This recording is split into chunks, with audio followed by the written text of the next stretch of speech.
आप नोट्स बनाते हो, अंडरलाइन करते रहते हो, बार बार किताब को पढ़ते रहते हो, आपको लगता है बेस्ट तरीका है, लेकिन साइंस कहती है कि बेस्ट तरीका नहीं है। ये एक टाइम वेस्ट है दोस्तों। आज मैं आपको बताने वाला हूँ साइंटिफिक तरीके से 5 बेस्ट तरीके कौन से हैं पढ़ने के, और मैं रैंक करने वाला हूँ जो भी तरीके आप इस्तेमाल कर। एक 2013 में रिसर्च हुई थी एक यूनिवर्सिटी में, जहाँ पता करा गया कि 10 जो टॉप 10 रीडिंग टेक्निक्स हैं या पढ़ाई की टेक्निक्स हैं, उनको कैसे यूटिलिटी से जज किया जा सकता है कि कौन कितनी इफेक्टिव है, कितना परफॉर्मेंस होता है, और एग्जाम में कितना बच्चे यूज कर पाते हैं। उस स्टडी को मैं बताने वाला हूँ। स्टडी के हिसाब से पढ़ाई के जो बेस्ट तरीके हैं उनको देखने की कोशिश करेंगे कि सबसे कमजोर कौन सा है, फिर उससे बेहतर कौन सा है, उससे बेहतर कौन सा है, और सबसे लास्ट में जो आने वाला है वो सबसे बेहतर तरीका है। तो लास्ट तक सुनना और फिर डिसाइड करना। दोस्तों, मेरा नाम है डॉक्टर संदीप, मैंने पीएचडी करा जेएनयू से, और मैं अपने एक्सपीरियंस से और आपके एक्सपीरियंस से बताने वाला हूँ कि आपका जो पहला तरीका है, मतलब बार बार किताब पढ़ने का तरीका है, वो शायद बेहतर तरीका नहीं है। आप क्या करते हैं, कोई किताब एक बार पढ़ते हैं, फिर दोबारा उस किताब को पढ़ते हैं, 3 बार पढ़ते हैं, और आप लगातार वो किताब पढ़ते रहते हैं। मान लेते हैं कि इंडियन पॉलिटी की कोई किताब मैं उठाता हूँ, आज मैं किताब पढ़ता हूँ, शाम को पढ़ता हूँ या एक हफ्ते बाद पढ़ता हूँ, लगातार मैं वही चीज़ें पढ़ता रहूंगा। होता क्या है, ब्रेन को लगता है कि यार आप फैमिलियर हैं उन चीज़ों से, यार ये बात तो मुझे आती है, ये बात तो मैंने पहले पढ़ी है, ये सारी चीज़ें आपको होती रहती हैं, तो आपको बहुत बार लगने लगेगा यार आप बहुत नॉलेजेबल हैं, लेकिन रियलिटी ऐसी नहीं। आप बहुत बार बहुत तरह के टॉपिक्स तैयार करते हैं, लेकिन जब भी एग्जामिनेशन आता है आप नहीं कर पाते। उसका रीज़न यही है कि आप पहचान बनाने पे जोर देते हैं कि यार ये वाला टॉपिक तो मैंने टच करा है, इसके बारे में मैं जानता हूँ, ये मैं जानता हूँ, लेकिन एग्जाम में जैसे ही डीप सवाल आता है आप पीछे मुड़ जाते हैं, क्योंकि आपको वो जवाब नहीं आता, क्योंकि आपका ब्रेन तब रिट्राइव नहीं कर पाता, वो जानकारी जो उसको देनी होती है वो नहीं दे पाता, क्योंकि आप पहचान बनाने को ही नॉलेज समझ लेते हैं।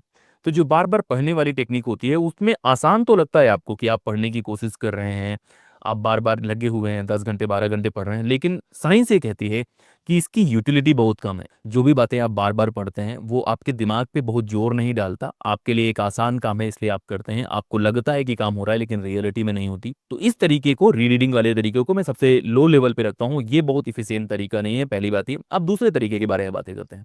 आप एक नोट्स उठाते हैं, उसमें अंडरलाइन करते हैं, हाईलाइट करते हैं, पढ़ने की कोशिश करते हैं। आप 1 घंटे में 10 पेज हाईलाइट करते हैं, 5 पेज हाईलाइट करते हैं, आपको लगता है आपने बहुत अच्छा पढ़ लिया। दोबारा वही चीज़ पढ़ने की कोशिश करते हैं, आपको लगता है आप बहुत ज़्यादा याद करने वाले हैं, बहुत ज़्यादा इफिशिएंट होने वाले हैं। रियलिटी ये है कि ये भी लो क्वालिटी यूटिलिटी है, इसमें भी परफॉर्मेंस में बहुत फ़र्क नहीं आने वाला। जो लोग भी हाईलाइट करते हो, अंडरलाइन करते हो, ये बात ध्यान से सुन लो।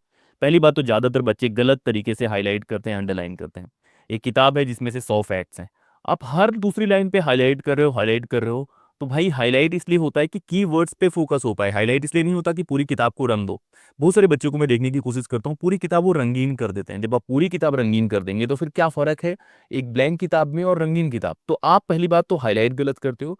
दूसरी बात है, अगर आप हाईलाइट सही भी करते हो, जिसका नियम है कि आपको केवल 10% पार्ट हाईलाइट करना है, अगर किसी किताब में 100 वर्ड लिखे हैं तो केवल 10 वर्ड हैं जो आपको हाईलाइट करना है, तभी ब्रेन इफिशियंट तरीके से वर्क करता है। लेकिन ये सबसे बेस्ट तरीका नहीं है पढ़ाई करने का, इसमें भी बहुत ज़्यादा यूटिलिटी नहीं है। आप बार बार इसको करते हैं, आपको मज़ा आता है, आपको लगता है कि ये कवर हो गया, लेकिन उतना बेहतर कवर नहीं हो पाता जितना कुछ और तरीके भी हैं जहाँ से आपको ज़्यादा याद हो पाएगा। गोल ये है कि जो भी इन्फॉर्मेशन आपको मिलती है, मान लीजिए मैं पॉलिटी पढ़ता हूँ, हिस्ट्री पढ़ता हूँ, नीट के लिए कुछ पढ़ता हूँ, वो इन्फॉर्मेशन मैं एग्जाम में यूज़ कर पाऊंगा 1 महीने 2 महीने 3 महीने बाद यूज़ कर पाऊंगा कि नहीं यूज़ कर पाऊंगा, वो बहुत इंपॉर्टेंट बात है। और वहां पे आप गलती करते हैं कि आप केवल अंडरलाइन पे फोकस करते हैं। बहुत बार अंडरलाइन की वजह से क्या होता है, जो की पॉइंट्स होते हैं मिस हो जाते हैं, आप रट्टे पे फोकस करते हैं, हर चीज़ रटना चाहते हैं, जो कि गलत हो जाता है। तो ये भी बहुत अच्छा रैंक नहीं करता हूँ इसको।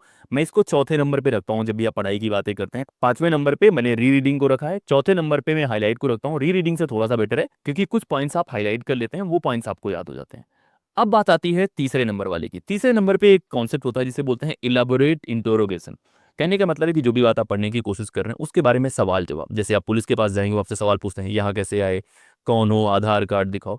वैसे ही पढ़ाई में होता है। 1991 में भारत में क्या हुआ है, 1857 में भारत में क्या हुआ है, ये हुआ है तो क्यों हुआ है, कौन लोग शामिल थे, वो शामिल थे तो क्यों शामिल थे। तो जब भी कोई किताब आप पढ़ने की कोशिश करें, या तो पढ़ने के बाद लगातार इस तरह के सवाल खुद के ऊपर डालें और फिर उनका जवाब तलाशने की कोशिश करें। अब इससे क्या होगा, आपके दिमाग में जोर पड़ेगा। पहले जो तरीके मैंने बताया रीडिंग वाले और हाईलाइट वाले, उससे बेहतर तरीका है क्योंकि आपके पास सवाल हैं। अब क्या होगा, आपका ब्रेन सर्च करने की कोशिश करेगा कि यार ये सवाल है, मैंने कहीं से पढ़ा है, उसकी जानकारी लाऊंगा।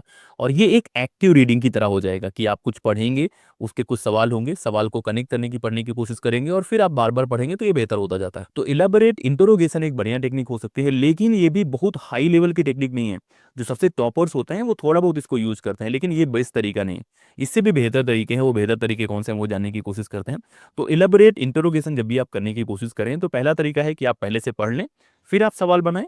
दूसरा तरीका है कि आप कोई टॉपिक पढ़ने वाले हैं, उसके पहले ही कुछ सवाल आप बना लें कि ये क्या पढ़ने वाला हूँ, कैसे पढ़ने वाला हूँ। और बहुत अच्छी किताबें होती हैं, वो पहले ही मेंशन कर देती हैं कि इस किताब में आपको क्या मिलने वाला। तो सवाल होने चाहिए, फिर आप पढ़ने की कोशिश करते हैं, तो आप ज़्यादा बेहतर पढ़ पाते हैं। तो इलेबोरेट इंट्रोगेशन एक यूटिलिटी वाला तरीका है, बहुत लो लेवल का तरीका नहीं है, लेकिन बहुत बेस्ट तरीका भी नहीं है, इससे भी बेहतर तरीके हैं।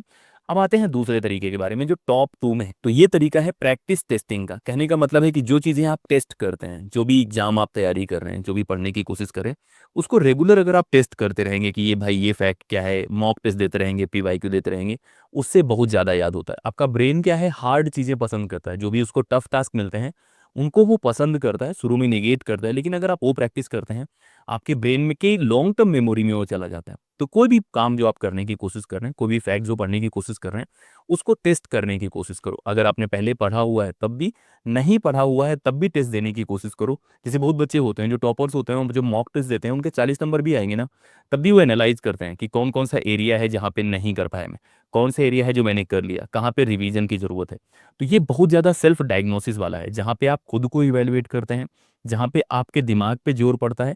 तो दिमाग रिट्राइव करने की कोशिश करता है कि कौन सी इन्फॉर्मेशन थी जो मेरे से मिस हो गई, कौन सी गलतियाँ मैं कर रहा हूँ। वो सारी चीज़ें जब आप करते हैं तो आपको री रीडिंग से, हाईलाइट से और इलेबोरेट इंट्रोगेशन से भी बेहतर हो जाता है। तो जो 4 तरीके मैंने आपको बताया कि री रीडिंग बहुत लो लेवल का तरीका है, उसको बहुत बार आप करने की ज़रूरत नहीं है। उसके बाद मैंने दूसरा तरीका बताया कि आप अगर हाईलाइट करके पढ़ते हैं तो हाईलाइट करके भी बहुत यूटिलिटी नहीं है, लेकिन अगर आप करते हैं तो बेस्ट तरीके से करने की कोशिश करो।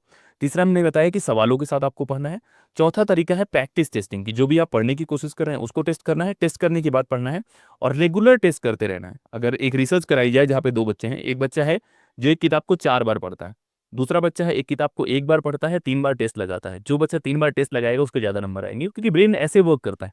और ये मैं नहीं कह रहा हूँ, ये साइंस कहती है कि जिन चीज़ों को आप टेस्ट देते हैं वो ज़्यादा बेहतर परफॉर्म करने की पॉसिबिलिटीज उसमें बढ़ जाता है। अब आते हैं लास्ट तरीके के बारे में। लास्ट तरीके के बारे में मैंने ऑलरेडी आप लोगों को बता रखा है, लेकिन इस बारे में बताता हूँ।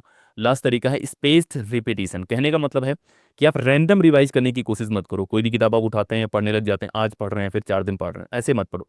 आपका ब्रेन बना है ऐसे, जहाँ पे प्रोडक्टिविटी उसकी कुछ समय हाई रहती है, कुछ समय लो रहती है। इसी वजह से जो पढ़ने का एक बेहतरीन तरीका है उसे बोलते हैं स्पेस्ड रिपीटिशन। मतलब एक पर्टिकुलर टाइम बाद आपको बार बार रिवाइज करना है।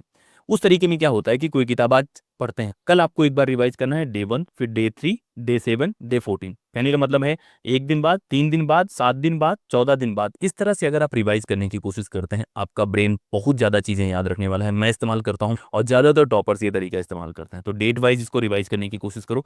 आपको थोड़ा सा कॉम्प्लेक्स हो जाएगा, लेकिन आपको मजा आएगा। अगर आप इंटरोगेशन वाला टेक्निक, स्पेस रिपीटिशन वाला और प्रैक्टिस वाला मिला के करते हैं, ये बेस्ट कॉम्बिनेशन है।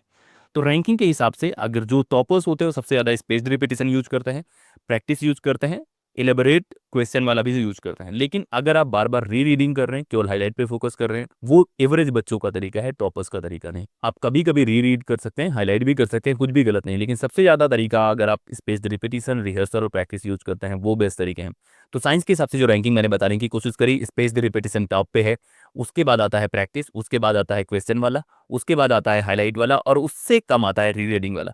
तो अगर आपको टॉपर बनना है तो आपको सबसे बेस्ट इलीट वाला जो तरीका है, जो टॉपर वाला तरीका है, वो अपनाना चाहिए। स्पेस्ड रिपीटिशन करने की कोशिश करो, बार बार पढ़ने की कोशिश करो। स्पेस्ड रिपीटिशन कैसे करना है उसके बारे में मैंने वीडियो बना रखा है, और भी क्रिएटिव तरीके से हम वीडियो बनाने की कोशिश करेंगे, जहाँ पे आपको समझ में आए कि मैं कैसे स्पेस्ड रिपीटिशन करता हूँ। कि आज कोई बात पढ़ूंगा, उसको रिव्यू करूंगा, फिर पढ़ने की कोशिश करूंगा। इस तरह के मैंने बहुत सारे वीडियोस बनाए हुए हैं, जहाँ पे मैंने टेक्निक्स बताई हुई है कि फेनमैन टेक्निक क्या है, बाकी टेक्निक्स क्या है, सबको पढ़ने की कोशिश करो। लेकिन जो रैंकिंग है वो यही है साइंटिफिक तरीके से कि री रीडिंग बहुत लो यूटिलिटी है, उसके ऊपर है हाईलाइट, लेकिन उसके ऊपर है इलेबोरेट इंटरोगेशन, उसके ऊपर है प्रैक्टिस, और सबसे बेहतरीन है स्पेस रिपीट। तो ये 5 तरीके मैंने आपको बताने की कोशिश करी। अब आपको कमेंट करके बताना है कि इनमें से कौन सा तरीका अभी तक आप इस्तेमाल कर रहे थे, और ये अगर आप मुझे बताएंगे तो मैं आपको ये बताऊंगा कि अब आपको आगे क्या करना है। इस वीडियो में इतना ही। जय हिंद।